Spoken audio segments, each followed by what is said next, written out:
बिस्मिल्लाहिर्रहमानिर्रहीम। अस्सलाम वालेकुम नाज़रीन, मैं तो मेज़बान असगर गुज्जर तुसी वेख रहे गुज्जर टीवी हर पल हर रोज़ बेहतरीन ते अला क्वालिटी जरूर लैके दोस्तों ही हाज़र होई। अज माशाल्लाह बहुत ही खूबसूरत दूसरे सूए की झोटी लैके हाज़र होए हैं। उम्मीद करने के दोस्त करने बहुत ही पसंद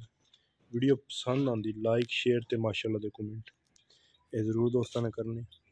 बहुत प्यारी झोटी है, अखा चिट्टियाँ सफेद ऐसा कुंडा वा दूसरा मीना वा छोटा जा मीन छोटी जी बुथी छड़ी ला लो रहन दिहाड़े हल्ती पुड़े छुड़े नहीं मायने नवाए कम से कम 10 दिन लै जाएगी सून दे ते लिबास दोस्त चेक कर सकते हड्डी भी चाली चेक कर सकते दोस्त। किड्डी प्यारी माशाल्लाह झोटी है, दूसरा सूआ सूना वा जर्मन 8 तो 10 दिन सूनते रहेंदे। टुरदी फिरदी भरावां दी नज़र शाह काली अक्खां दी पुछल थोड़ा जा सफेद आ पुछल थोड़ा जा सफेद सिंग सोहने। अच्छा चंगा चटा काढ़ी होंदी पिछे बन दो मैं ना जी इंदी मां सी ना ये साडी घर दी झोटी है नहीं भी असि कितों मंगी नहीं है सही है जेडी नस्ल रखी है ना हां जी उनदी असि गारंटी दिंदे और है हरियां ने सही बाकी असि और किसे दी नहीं आखा ये घर दी है ये घर दी। अच्छा चंगा पिछे कढ़ेगी चटा इंशाल्लाह अल्लाह किथे तक कढ़ दी है ये तकरीबन चड्डा भरना इत्थे तक बाहर वाली हो रहा है। सही हां जी आज 10 दिन सूनते रहंदे ते इन्हें अल्लाह देखो ना वाकई जिसे भाई कहंदे ने उत्ते कढ़ जाना वा। हां जी कद झोटी नूं चंगा वा फिलहाल हाजिर टाइम झोटी नूं चंगा वा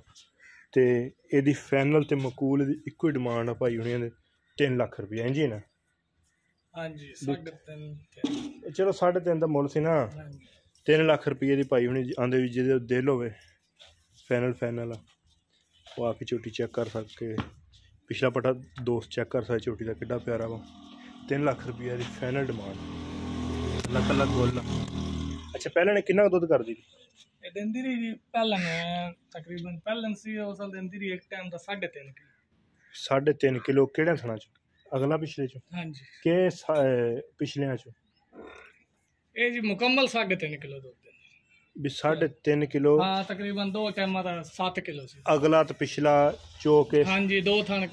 फल नु चुंगा के 2 थण बच्चे नु पड़ांदा हां जी 2 भी 7 14 किलो कर दी भी 14 किलो कर दी भी 2 अगले पिछले चौंदा से 2 ਇਹਦਾ ਕਿਹੜਾ ਬੱਚਾ ਬੱਚਾ ਇਹਦਾ ਉਹ ਵੇਚ ਦਿੱਤਾ ਸੀ ਅਸੀਂ 50000 ਦਾ ਕੱਟਾ ਸੀ ਇਹਦੇ ਮਗਰ ਉਸ ਵੇਚ 50000 ਦਾ ਕੱਟਾ ਸੀ ਵੇਚਤਾ ਸੀ 14 ਲੀਟਰ ਪਹਿਲਾਂ ਝੋਟੀ ਕਰਦੀ ਰਹੀ ਸਿੱਧਾ ਜਿਹਾ ਬੰਦਾ ਭਾਈ ਹੋਣੀ ਤੇ पिछला पासा दोस्त चेक कर सकते झोटी किड्डा खूबसूरत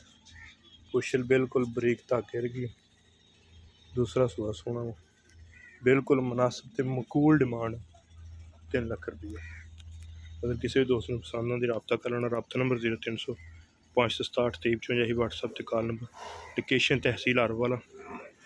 जिला पाकपत शरीफ रबता नंबर 0300 567 2354। एक अगली तो नवी बेहतरीन वीडियो ने फिर हाजिर होंगे उस टाइम तक अपने मेज़बान असगर गुज्जर को इजाज़त अल्लाह हाफिज़।